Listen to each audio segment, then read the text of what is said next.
Hello friends, welcome back to jolly trip. இன்றைக்கி நம்ம சேனலில் எக்ஸ்ப்ளோர் பண்ண போகிறது கோடியக்கரை.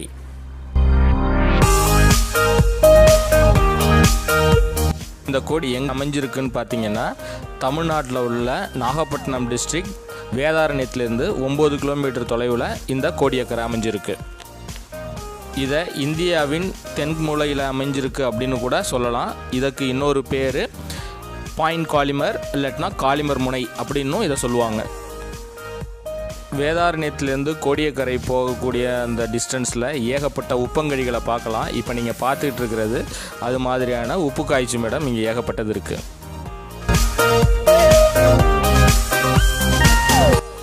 கோடியக்கரையில் ஒரு முக்கியமான டூரிஸ்ட் ஸ்பாட் அப்படின்னு பார்த்தீங்கன்னா ராமர் பாதம். இது வேதாரண்யத்திலிருந்து கோடியக்கரைக்குள்ளார என்ட்ரான உடனே நீங்கள் ஃபஸ்ட்டு ராமர் பாதத்தை பார்க்கலாம். இது 40 அடி உயரத்தில் இந்த பாதம் இருக்குது. இதிகாசத்தில் இந்த ராமர் பாதத்தை பற்றி நிறைய விஷயங்கள் சொல்லப்பட்டிருக்கு.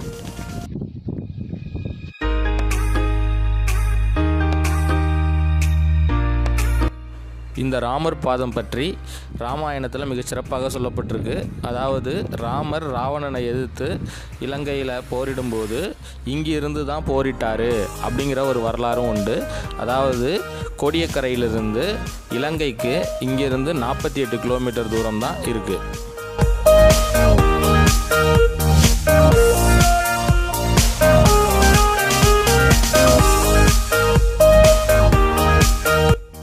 இந்த ராமர் பாதத்தை பற்றி கல்கி தன்னோட பொன்னியின் செல்வன் அப்படிங்கிற நாவல்லையும் குறிப்பிட்டிருக்கிறாரு.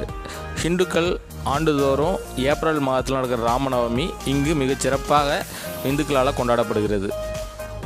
இந்த கோடியக்கரைக்குன்னு வேறு சில சிறப்புகளும் உண்டு.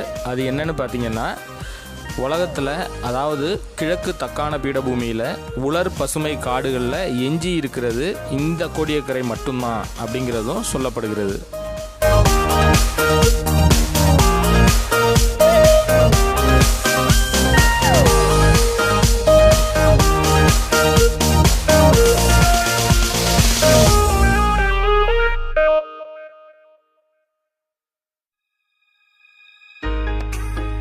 கோடியக்கரை காட்டை 2 வகையாக பிரிக்கலாம். ஒன்று உலர் பசுமை காடு, இன்னொன்று சதுப்பு நிலக்காடு. சதுப்பு நிலக்காடு அப்படிங்கிறது பார்த்திங்கன்னா ஏறக்குறைய 24 சதுர கிலோமீட்டர் பரப்பளவில் இது அமைஞ்சிருக்கு. இந்த காடு 2 இடத்துல உப்பங்கழிகளாக, அதாவது கடல் நீர் அந்த இடத்துல புகுந்து சாதாரண இடத்த உப்பு ஏரியாக மாற்றப்பட்டிருக்கு.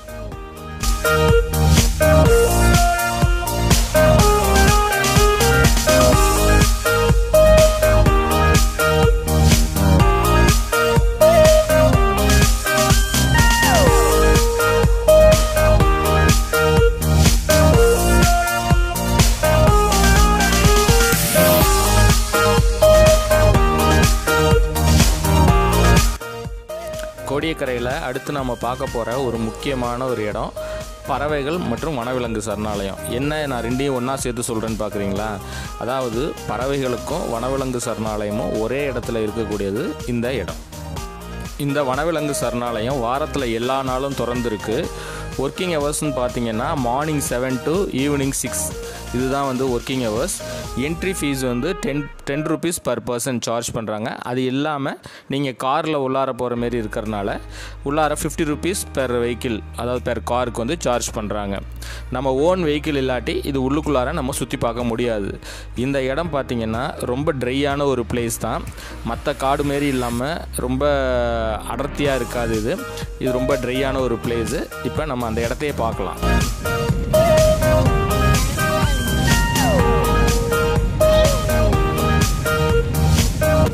இந்த வனவிலங்கு சரணாலயம் மான்கள் சரணாலயம்னு அழைக்கப்படுது.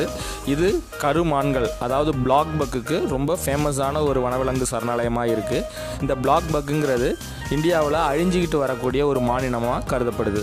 அது இந்த கோடியக்கரையில் காணப்படுறது ஒரு சிறப்பம்சம். இங்கே பிளாக் பக் இல்லாமல் காட்டு பன்றி, குதிரை இது போன்ற உயிரினங்களும் நீங்கள் இங்கே பார்க்கலாம். ஸோ நீங்கள் நினைக்கிற மாரி மற்ற இடம் மாதிரி ரொம்ப பசுமையாக இந்த இடம் இருக்காது. இந்த ட்ராவலிங்லேயே நீங்கள் அதை புரிஞ்சிக்கலாம்.